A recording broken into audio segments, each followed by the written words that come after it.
Hi, and thanks for logging on to the Daily DVAR, and here's a brand new halacha for you, and it's for Tuesday, the 16th day of February. Here we go. Today's halacha is about you and how to set up your expenditures for Purim. Let me explain what I mean.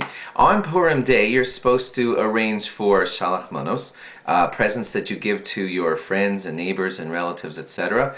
And also you're supposed to give gifts to the poor people. You're also supposed to spend some money on your Purim Suda, on the meal that you eat, the festive meal that includes meat and wine and things of the sort. And I bet you know where this halacha is going.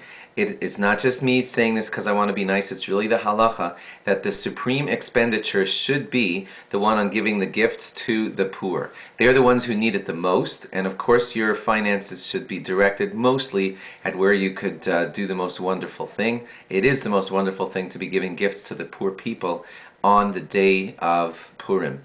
Now, if you're one of those people that wants to send out, 300 Shalach Manas packages to all of your clients and whatever, I mean, it just doesn't seem like the way to go. I mean, most of the people you're sending them to are people who are doing well and they're affluent, and you are supposed to send some shalach manos, and don't get me wrong, that's a nice thing.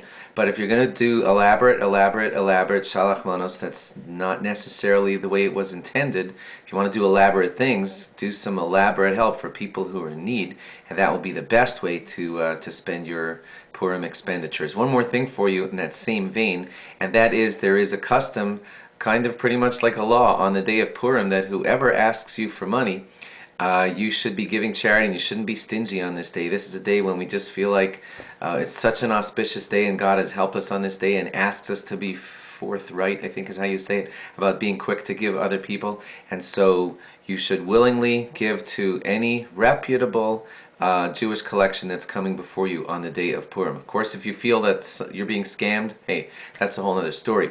But if it's a reputable thing, somebody seems to really need charity, then by all means you should try to make certain to give matanos lavyonim, gifts to the poor, on the day of Purim. If you're arranging it a few days before Purim, try to make certain that the guy who you're giving the money to says that he's distributing it to the poor people on the day of Purim. That way you'll fulfill the mitzvah, because he's distributing it for you on the day of Purim. Thanks for logging on. Log on again tomorrow for more. Bye-bye.